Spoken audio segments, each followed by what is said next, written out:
दोस्तों नमस्कार। 4PM news network पर आप सभी का बहुत बहुत स्वागत है। मैं हूं आपका दोस्त मयूर जानी। दोस्तों आप जानते हैं कि हम प्रतिदिन जो है वो प्रोफेसर अभय कुमार दुबे साहब के साथ देश की बात करते हैं।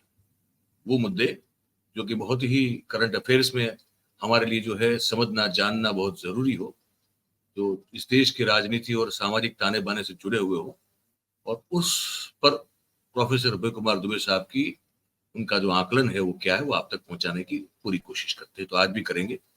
तो मैं पहले तो जोड़ दूं अभय जी को, और उसके बाद हम कार्यक्रम जो है आगे बढ़ाएंगे। सर, देश की बात में आपका बहुत बहुत स्वागत है।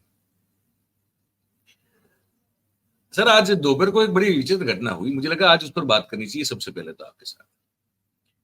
मतलब देखिए, 5 चरण जो है चुनाव के वो तो खत्म हो चुके हैं। ठीक है, हमारे आप जैसे लोग जो है वो हाय तौबा मचा रहे हैं कि चुनाव आयोग है कहां पे, है ना। मतलब कि इतनी सारी दुर्घटनाएं घटी हैं इस चुनाव में, और हमको कहीं चुनाव आयोग का ना आता है ना पता है अब तक। चाहे वो नेताओं के भाषणों में, विशेष रूप से मोदी जी के भाषणों में जो मर्यादा पार करने की लगातार एक जो सिलसिला दिखाई देता है वो हो, या तो उनकी पार्टी के और नेताओं के द्वारा हो। चुनाव में जो गड़बड़ी के दृश्य हमारे सामने लगातार पेश हो रहे हैं उसको लेकर हो। वो राजीव कुमार साहब पहले या दूसरे चरण तक आए, कहा कि हमने सब बढ़िया व्यवस्था की, उसके बाद तो वो है कि नहीं या कहाँ है किसी को पता ही नहीं है। उसके बाद आज अचानक चुनाव आयोग ने कहा कि दो बड़ी पार्टीज जो है, पॉलिटिकल पार्टीज, वो चुनाव आयोग को कमजोर ना समझे या तो कमजोर करने की कोशिश ना करे। और फिर उन्होंने खड़गे साहब को और जेपी नड्डा को नोटिस भेज दी। अब खड़गे साहब को जो नोटिस भेजी उसमें तो राहुल गांधी का जिक्र है, लेकिन जहां तक मैंने ठीक से पढ़ा, अगर आप मुझे गलत हो तो करेक्ट कीजिएगा, कि खड़गे साहब को जो नोटिस भेजी उसमें जो नरेंद्र भाई के द्वारा जो जो अनाप शनाप बातें की गई हैं उस बारे में कोई जिक्र दिखा नहीं देता है। और वो अग्निवीर वाले मामले को लेकर चुनाव आयोग बड़ा तकलीफ में दिखता है हमको। तो हमने कहा कि पहले जो है इस पर आपकी टिप्पणी, अगर दर्शकों तक आप पहुंचा है आपका आकलन, कि अचानक से ये नींद में से जाग कैसे उठा। और दूसरी बात, सर मैंने जो पढ़ा उसमें तो कहीं नाम नहीं, ये चुनाव आयोग के द्वारा नोटिस दी गई है, लेकिन किसी का नाम मैंने पढ़ा नहीं। अगर आपका ध्यान नहीं गया हो तो मुझे बताइएगा। तो ये अगर आप इस पर पहले आकलन करें तो अच्छा रहेगा सर। मैं सर एक सेकंड में, हाँ, वो आपका माइक भाई, आपने जो सवाल पूछा है वो आज की तारीख का ही नहीं, इस पूरे चुनाव का सबसे ज्यादा महत्वपूर्ण सवाल है। और इस चुनाव को हम लोग तरह तरह से बार बार उठाते रहे हैं। आज जब 5 दौर हो चुके हैं और कुल मिलाकर 115 सीटों पर मतदान होना बाकी रह गया है, उस वक्त जब इस सवाल के ऊपर हम लोग चर्चा कर रहे हैं, इससे हम अंदाजा लगा सकते हैं कि चुनाव आयोग की हरकतों के कारण पूरा चुनाव का माहौल कितना संदिग्ध हो गया। देखिए, ये वही चुनाव आयोग है जिसको कभी टीएन शेषन ने बड़ी जबरदस्त रीढ़ प्रदान की थी। आज जैसे कि एक पत्रकार ने बड़ा दिलचस्प टिप्पणी की कि चुनाव आयोग अपनी फाइलों में उसी रीढ़ की तलाश कर रहा है जो रीढ़ शेषन ने उसको दी थी, लेकिन वो रीढ़ की हड्डी जो है उसमें मिल नहीं रही है। दरअसल ये चुनाव आयोग पूरी तरीके से सरकार का और सरकारी पार्टी का जेबी चुनाव आयोग है, मुझे ये कहने में कोई संदेह नहीं। सरकार का प्यादा है, ढीला ढाला है बिल्कुल। और इसको बाकायदा प्यादा बनाने के लिए नरेंद्र मोदी ने और भारतीय जनता पार्टी ने बहुत सारे संस्थागत बंदोबस्त किए हैं, बहुत सारी प्लानिंग, बहुत सारा नियोजन किया है, तब इसको बिल्कुल प्यादा बनाएगा। आपको ध्यान होगा कि जो दूसरे चुनाव आयोग थे जिनको नियुक्त किया गया था उन्होंने इस्तीफा दे दिया। तो जिस वक्त चुनाव की घोषणा हुई उस वक्त तो चुनाव आयोग अकेले ही थे, उनके साथ 2 चुनाव आयोग तो थे नहीं। उसके बाद जल्दबाजी में 2 चुनाव आयुक्त वहां नियुक्त किए गए। उनको चुनाव आयोग की गतिविधियों का और उसके कोई इतिहास का उन्हें कोई पता नहीं था। इससे पहले क्या हो रहा था? इससे पहले भारत सरकार ये कोशिश कर रही थी कि चुनाव आयुक्तों की जो हैसियत होती है, जो सुप्रीम कोर्ट के जजों के बराबर होती है, उसको घटा के उन्हें सरकार के सेक्रेटरी के बराबर की हैसियत दे दी जाए, कर दी जाए। तो इसके ऊपर बड़ा विरोध हुआ, तो किसी तरीके से वो मामला टला। उसके बाद में चुनाव आयुक्तों का चुनाव कैसे हो, इसके ऊपर जो पहले बात थी कि इसके अंदर विपक्ष का नेता हो, सुप्रीम कोर्ट का चीफ जस्टिस हो, उसके वो भी उसको भी त्याग दिया गया। एक कानून लेके आए, पूरी तरीके से भारत सरकार ही चुनाव आयुक्तों की नियुक्ति का अधिकार भारत सरकार को मिल गया। तो पूरी तरीके से सरकार की कोशिश ये थी कि चुनाव आयोग उसके लिए एक जेवी चुनाव आयोग उसके लिए जेवी संस्था बन जाए, और ये चुनाव आयोग बिल्कुल सरकार की जेवी संस्था के लिए की तरह काम कर रहा है। अब मैं इसका बिल्कुल ताजा उदाहरण आपको बताता हूँ। ताजी बात यह है कि इन्होंने जो नोटिस भेजा है, उस नोटिस में जो 2-3 बातें लिखी गई हैं, वो घोर आपत्तिजनक है। वो तो बिल्कुल लगता है कि ये पूरे चुनाव की जो स्पिरिट है, जो चुनाव की भावना है, अंतर्निहित भावना, लोकतांत्रिक भावना है, उसी को नष्ट करने में तुले हुए हैं। और उन्होंने कहा है कि आप संविधान का जिक्र मत कीजिए, हाँ, मत कीजिए। आप अग्निवीर का जिक्र मत कीजिए। अगर देश के लोकतंत्र में संविधान के ऊपर चर्चा नहीं हो सकती है, तो लोकतंत्र किस काम का है? भाई संविधान क्या है? जब बड़े बड़े जो धर्म ग्रंथ होते हैं, कुरान, गीता, बाइबल, जब इनके ऊपर भी जम के चर्चा होती है, उसके ऊपर कोई रोक नहीं है। संविधान के ऊपर चर्चा पर रोक है। क्यों लगाई जा रही है चर्चा पर रोक? इसलिए लगाई जा रही है कि भारतीय जनता पार्टी की सांस गले में अटकी हुई है। जो शेड्यूल कास्ट और अनुसूचित जाति का तबका है, और जो अति पिछड़ा तबका है और आदिवासी है, उसके बीच में ये चर्चा बहुत जबरदस्त रूप से चल रही है कि भारतीय जनता पार्टी 400 पार जाने का जो नारा दे रही है, वो संविधान बदलने के लिए दे रही है। लोग ये पूछ रहे हैं कि 400 सीटें क्यों चाहिए? 300 सीटों में आप सारे काम कर रहे हैं। बिल्कुल। आप अगर पाक ऑक्युपाइड कश्मीर को भारत में मिलाना चाहते हैं, तो उसके लिए संसद में 2 बार प्रस्ताव पास हो चुका है, और वो सर्वसम्मति से प्रस्ताव पास हुआ है। उसमें वामपंथी पार्टियां भी शामिल थी, लेकिन उसमें भी 400 सीटों की जरूरत नहीं थी।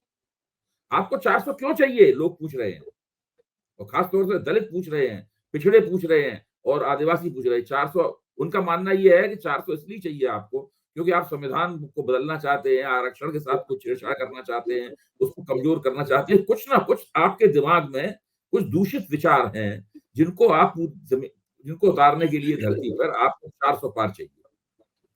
तो अब बीजेपी को लगा कोई तरीका ही नहीं है इसको रोकने का, तो उन्होंने चुनाव आयोग से नोटिस दिलवा दो। अब उसके बाद अग्निवीर को लेकर बहुत लोग नाराज हैं अग्निवीर के सवाल पर। खासतौर से बेरोजगारी, बढ़ी हुई बेरोजगारी के साथ अग्निवीर वाला मसला मिल गया है। उसके मिल जाने से वो बहुत ही ज्यादा प्रभावी हो गया है। वो मसला वो इतना प्रभावी हो गया है कि बिल्कुल भारतीय जनता पार्टी की सांस इस मामले पर भी गले में अटकी हुई है। तो अब चुनाव आयोग कहता है अग्निवीर का भी जिक्र मत कीजिए। आप बताइए, चुनाव आयोग की इन बातों को कौन मानेगा?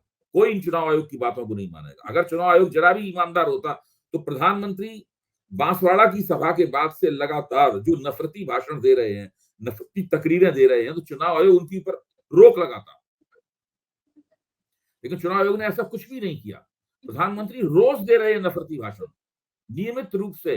वो रोज दिन रात भर सोचते हैं कि कल हम कौन सा जहर उगलेंगे, हम पोटेशियम साइनाइड उगलेंगे कि सल्फास उगलेंगे, कौन सा जहर उगलेंगे, और वही जहर सवेरे उगलते हैं आखिर मीटिंग। ये हालत है। ये दोनों ही बातें भारतीय लोकतंत्र के इतिहास में अनूठी हैं, पहली बार घटित हो रही हैं। भारत का प्रधानमंत्री नफरती भाषण दे रहा है, ये कभी पहले नहीं हुआ। तरह तरह के प्रधानमंत्री हुए हैं, कांग्रेस के प्रधानमंत्री हुए हैं, कर्नाटक के प्रधानमंत्री हुए हैं, छोटी पार्टियों के प्रधानमंत्री हुए हैं, बड़ी पार्टियों के प्रधानमंत्री हुए हैं, थोड़े दिन चलने वाले प्रधानमंत्री हुए हैं, 10 साल चलने वाले प्रधानमंत्री हुए हैं, 16 साल चलने वाले प्रधानमंत्री हुए, हर तरह की महिला हुई है प्रधानमंत्री, पुरुष हुए हैं, सब कुछ हर तरह के प्रधानमंत्री हुए हैं। लेकिन नफरती भाषण देने वाला ये प्रधानमंत्री पहला और अकेला है। और ऐसा चुनाव आयोग भी है जो उसके सामने प्रधानमंत्री नफरती भाषण दे रहा है, पूरी तरीके से उसने अपने कान बंद कर रखे हैं। कुछ नहीं, अगर ठीक है, चुनाव आयोग ने आज तक किसी प्रधानमंत्री को नोटिस नहीं दिया, ये बात मैं मानता हूँ। किसी प्रधानमंत्री को भारत के किसी चुनाव आयोग ने कभी नोटिस नहीं दिया। प्रधानमंत्री को, हालांकि ये एक विशेषाधिकार प्रधानमंत्री को प्राप्त नहीं है, उसे नोटिस नहीं दिया जाएगा। जब वो प्रधानमंत्री के तौर पर, जब वो चुनाव प्रचार करता है, तो प्रधानमंत्री के तौर पर नहीं करता है, वो अपनी पार्टी के प्रमुख नेता के तौर पर चुनाव प्रचार करता है। प्रधानमंत्री होने के नाते उसे केवल एक विशेष सुविधा प्राप्त होती है, सुरक्षा की, सिक्योरिटी की। इसके अलावा कोई विशेष सुविधा उसे प्राप्त नहीं होती। उसको नोटिस दिया जा सकता है। अच्छा, मान लीजिए ये एक अलिखित परंपरा है कि प्रधानमंत्री को नोटिस नहीं देंगे, तो कम से कम उसके अध्यक्ष को नोटिस जो दिया था उसी में लिख देते कि ये नफरती भाषण बंद करवाइए अपनी पार्टी में जो रहे हैं आपको। वो भी नहीं किया गया। अब आप एक और मसले पे आइए जो अब हैरत में डाल देने वाला है, वो है वोटों की संख्या का मसला। और वो तो सर गजब है वो। तो गजब है। वो तो मैं कुछ आपको गजब। बताऊं वो क्या है, अभी मैं आपको बताता हूं, अभी मेरे पास कहने के लिए काफी कुछ है इस बारे में। जी जी। इन्होंने 11 दिन बाद पहले चरण का और दूसरे चरण का जो वो था, मतदान था, वो एक तो 11 दिन बाद उन्होंने उसके आंकड़े दिए। और इस प्रक्रिया में क्या हुआ कि 1,07,00,000 वोट बढ़ गए। 6.19%, 14%। बिल्कुल। नहीं, ये तो आप प्रतिशत में बता रहे हैं, प्रतिशत से बात पूरी तरह हाँ समझ में नहीं आती। 1,07,00,000 लोग वोट बढ़ गए। हाँ, ये 1,07,00,000 बिल्कुल। वोट क्या है? अगर आप 300 सूरत में चुनाव मान लीजिए वो बिना प्रतियोगिता के हो गया है, लेकिन 378 सीटों पर मतदान हुआ। 378 सीटों में अगर 1 करोड़, यदि हर निर्वाचन क्षेत्र में 28,000 वोट बढ़ गया औसतन। अब बिल्कुल। संबित पात्रा ने पिछली बार पुरी से चुनाव हारा था, है, हम्म। तब 25,000 वोटों से चुनाव हारा था। आ रहा था बस, बिल्कुल। तो 28,000 वोट, 28,000 वोट एक चुनाव की हार को जीत में बदल सकता है, जीत को हार में बदल सकता है। अच्छा, अब ये शक क्यों होता है हर बार कि भाई ये फायदा, इसका पूरा का पूरा वोट बढ़ने का फायदा बीजेपी को ही होगा? इस शक का आधार क्या है? कायदे से देखा जाए इस शक का कोई आधार नहीं है। वोट बढ़ने का फायदा विपक्ष को भी हो सकता है, बीजेपी को भी हो सकता है, जी। किसी को भी हो सकता है। लेकिन ये शक होता क्यों है, पहले इसमें सोचिए। अब मैं आता हूं अपनी इस राय पर कि मैं ये नहीं मानता हूं कि हिंदुस्तान में ईवीएम हैक करके चुनाव जीता जाता ओके। है। अपनी राय ये है कि ये कंस्पिरेसी थ्योरी नहीं लागू होती। चुनाव जो है वो सामाजिक शक्तियों का जो बढ़िया समीकरण बनाता है, वो चुनाव जीतता है। मैं ये ओके। मानता हूँ। लेकिन मेरे जैसा व्यक्ति भी ये मानने के लिए मजबूर है कि कहीं कहीं जब ईवीएम मेल फंक्शन करती है, यानी ईवीएम में जब त्रुटि होती है, तो ऐसा क्यों होता है कि उस त्रुटि में भी वोट हमेशा बीजेपी को जाता है? आज तक मैंने तो ऐसी कोई खबर नहीं पढ़ी कि बटन जो है बीजेपी पे दबाया गया हो और वोट हाथ में, बटन कमल पे दबाया गया हो, वोट हाथ में चला गया हो, बटन कमल पे दबाया गया हो, वोट साइकिल को चला गया हो, बटन कमल पे दबाया गया हो, वोट तृणमूल में चला गया हो। मैंने तो कभी आज तक खबर ही नहीं सुनी। ऐसा क्यों होता है? क्या ईवीएम में ऐसी कोई डिफॉल्ट सिचुएशन है कि डिफॉल्ट पैदा लगा दिया गया है उसके अंदर है, डिफॉल्ट पोजीशन है कि जब उसमें त्रुटि होगी तो बीजेपी को फायदा होगा? ऐसा क्यों है? अभी कानपुर में एक नौजवान ने 8 बार वोट किया बीजेपी को, वो भी बीजेपी को वोट किया गया, वो पकड़ गया और सजा, सबको निलंबित वगैरह कर दिया गया। लेकिन ऐसा खबर क्यों नहीं आई कि ऐसा कोई नौजवान पकड़ा गया उसने साइकिल को 8 बार वोट किया हो, हाथ को 8 बार वोट किया हो? तो ये जो पूरी ये चीज जो है ना, वो अजीब तरीके से चिढ़ भी पैदा करती है, सर, घबराहट इसीलिए पैदा करती है, पूरे चुनाव के ऊपर संदेह पैदा करती है। अब भाजपा वाले कहते हैं भाई आप लोग तो किसी संवैधानिक संस्था पर विश्वास करते नहीं हो, और क्योंकि आप मोदी विरोध के मर्ज से आप ग्रस्त हैं, इसलिए आप चुनाव आयोग पर भी शक करते हो। मैं ये पूछ रहा हूँ उन्हीं अपने बीजेपी के मित्रों से पूछ रहा हूँ, जो टीवी पे 100% झूठ बोलते हैं, लेकिन अगर टीवी के बाहर उनसे बात करो तो वो बड़ी अच्छी बातें करते हैं, बड़ी तर्कपूर्ण बातें करते हैं। जब 2 प्रोग्राम के बीच में जो वो ब्रेक होता है, ब्रेक में हम लोग चाय पीते हैं, तब देखिए वो कितनी ठीक सी और समझ में आने वाली बातें करते हैं। जैसे ही कैमरा चालू होता है वैसे ही वो 100% झूठ बोलने लगते हैं। तो ये जो उनसे मैं उनसे ये कहता हूँ, मैं उनसे ये पूछता हूँ कि भाई ऐसा क्यों है? एक खबर तो कहीं पिछले 2-3 महीने में या पिछले चुनावों में भी, अभी की नहीं, पिछले जो चुनाव हो चुके हैं उनमें भी आप खोज के बताइए, ऐसा कभी हुआ हो वो कमल पे बटन दबाया गया हो लेकिन वोट किसी विपक्षी पार्टी को चला गया, गैर भाजपा पार्टी को चला गया हो? ऐसा कभी आज तक नहीं हुआ। तो नहीं हुआ। बिल्कुल इन लोगों ने, चुनाव आयोग ने पूरे माहौल को संदिग्ध कर दिया। कुछ ना कुछ इसमें मामला ऐसा जरूर है। मेरे जैसा व्यक्ति जो कंस्पिरेसी थ्योरी पे बिलीव नहीं करता है, वो भी ये कह रहा है कि कुछ ना कुछ मामला ऐसा उसमें संदिग्ध जरूर है जो समझ में नहीं आ रहा है। जी।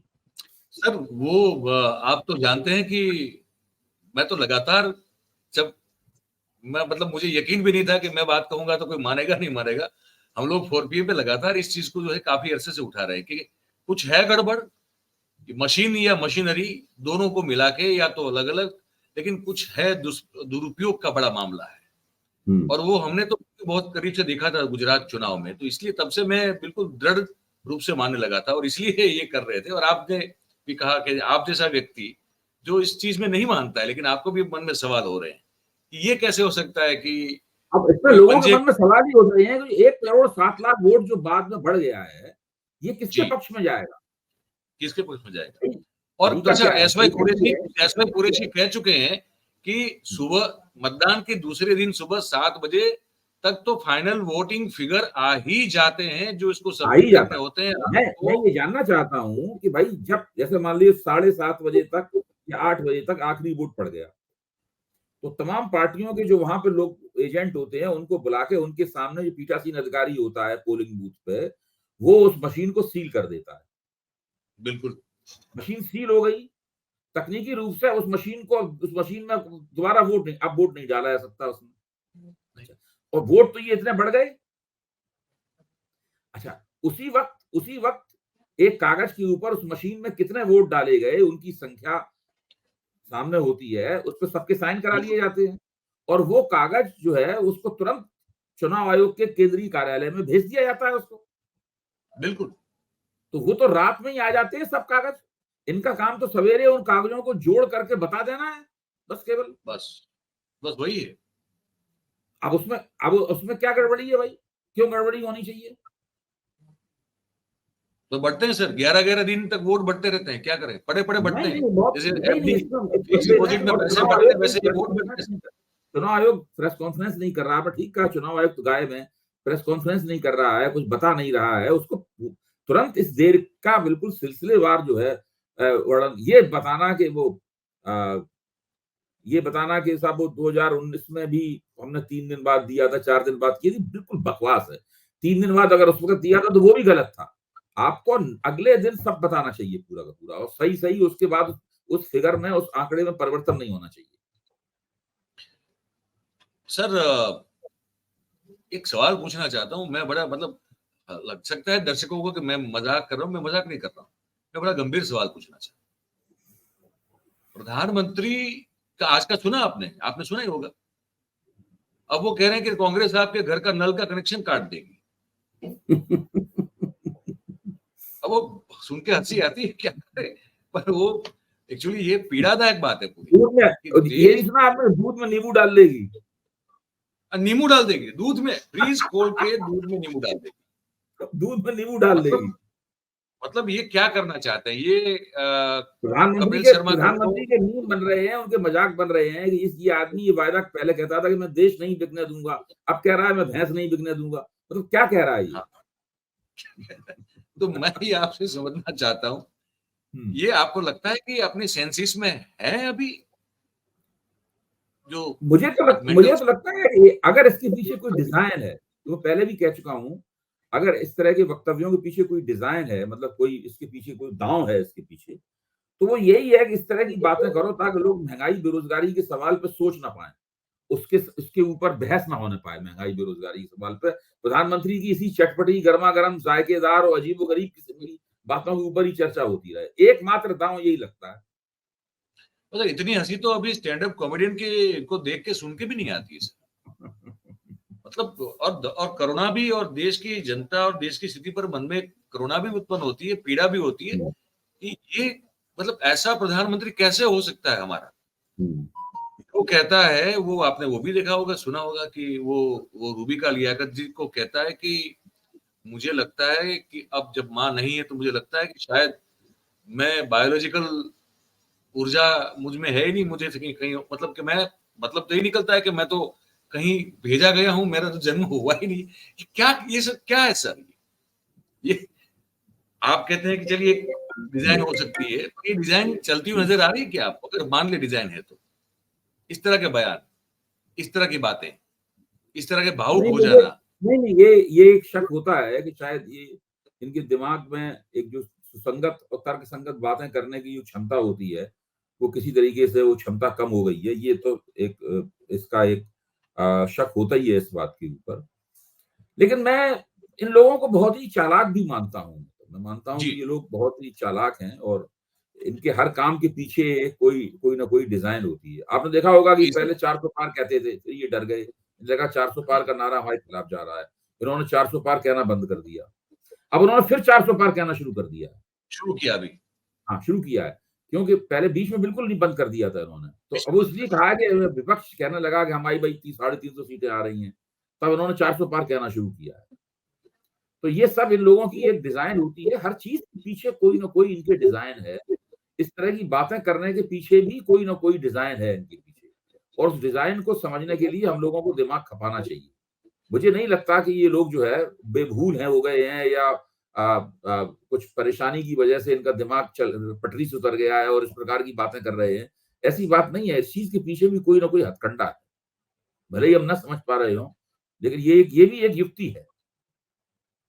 ये भी एक युक्ति है, क्योंकि इनकी फितरत को देखते हुए तो यही लगता है कि ये हाँ, बेफजूल दिखे भले, लेकिन होता नहीं है बेसिकली। हाँ, बात उसके सही पीछे है कोई युक्ति होती है। जी। ये बात सही है आपकी। अब जैसे कि इन्होंने कहा कि भाई, इन्होंने कहा कि हम अगर हिंदू मुसलमान करेंगे तो हम सार्वजनिक जीवन में नहीं रहेंगे, ये भी तो कहा उन्होंने इंटरव्यू में। और और करते अगले दिन रहते। फिर कर दिया, अगले दिन फिर कर दिया। तो उन्होंने क्यों कहा था? उन्होंने इसलिए कहा था कि अगर चुनाव आयोग को जवाब देना पड़े लिख के, तो उसमें हमारा ये बयान लिख दिया जाएगा कि हमारी राय तो ये है इसके बारे में। फिर एक उन्होंने अपने गोदी एंकर से उन्होंने ये भी सवाल पूछवाया कि आपने ये जो कहा है कि वो मंदिर पे वो कांग्रेस मंदिर को बाबरी ताला कर वाला। देगी। उन्होंने कहा नहीं, हमने ये नहीं कहा, हमारे मुंह में मत डालिए। तो ये सब चीजें भी ये ऑन रिकॉर्ड अपनी सफाई तय करने के लिए, ताकि भाजपा वो उसको डाल देगी, वो चुनाव में ये अपनी नफरती भाषण देते रहेंगे। आपको लगता है कि संबित पात्रा ने जो भगवान जगन्नाथ को भी उनका भक्त बता दिया, ये भी बाय डिजाइन है कुछ? बिल्कुल डिजाइन है। देखिए, भारतीय जनता पार्टी के अंदर चाटुकारिता जो है ना, वो 7वें आसमान पे पहुंची हुई है। भाई, इससे पहले उन्हें विष्णु का अवतार चंपत राय बता चुके हैं, स्वामी साक्षी उन्हें ईश्वर का अवतार बता चुके हैं, नरेंद्र मोदी ने उसका खंडन नहीं किया आज तक। इसी कोई संबित पात्र ने कोई ये बात को ऐसे आज थोड़ा तो कहा है। नरेंद्र भाई ने तो उस पर ठप्पा लगा दिया ना, कि मुझे लगता है कि बायोलॉजिकल बर्थ शायद मेरा ना हो, इस तरह की बात थी कि मैं हाँ, तो हाँ, परमात्मा की ऊर्जा का अंश हूं सीधा, हाँ, मतलब। बिल्कुल, हाँ, बिल्कुल।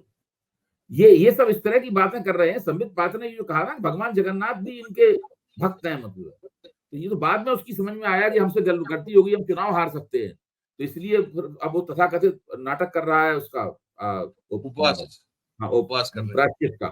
प्रायश्चित का नाटक कर रहे हैं वो। तो ये सब लोग, ये सब जानबूझ के होता है, बिल्कुल एकदम। पर इसका आपके हिसाब से सर, अब जैसे 5 चरण तो हो गए, 2 चरण बाकी है, आपके हिसाब से क्या इनको, मतलब आपका देखिए, असेसमेंट क्या है? मतदाताओं ने अपना फैसला सुना दिया है। अब जी। ये केवल घोषणा होनी बाकी है। ये 115 सीटों का चुनाव केवल रह गया है, और यहाँ भी जो टेम्पलेट पहले चरण में सेट हो गई थी, वो टेम्पलेट नहीं बदली है। जनता में इस सरकार के खिलाफ बहुत नाराजगी है, और वो नाराजगी तरह तरह से व्यक्त हो रही है कि नहीं? कोई बहुत ज्यादा नाराज है, कोई थोड़ा कम नाराज है, खुश इनसे कोई नहीं। कुछ कोई नहीं। बहुत बढ़िया सर, बहुत बढ़िया, धन्यवाद। आपने आज अपनी बात जो है, देश की बात, आपके विचार सब मुद्दों पर सबको के लिए आपने प्रस्तुत किए। वैसे आपसे बात करते रहेंगे, प्रतिदिन करते ही हैं, फिर मुलाकात होगी। बहुत बहुत धन्यवाद सर आपका, वक्त निकाल। Thank you very much. नमस्कार। तो दोस्तों, अभय दुबे जी थे, आपने सुना, और इस मुद्दे पर जो हमने 2-3 मुद्दों पर जो बात की, वो आपको कैसी लगी, वो आप हमको लिख के जरूर से बताइए, कमेंट करके। और अच्छी लगी हो तो फिर वीडियो को लाइक करें, इसकी जो लिंक है उसको शेयर करें, और हमारा जो चैनल है उसको आप सब्सक्राइब करें, और अपने आसपास के लोगों से करवाएं। बहुत बहुत धन्यवाद आप सभी का इस कार्यक्रम में हमारे साथ जुड़ने के लिए। Thank you very much. नमस्कार।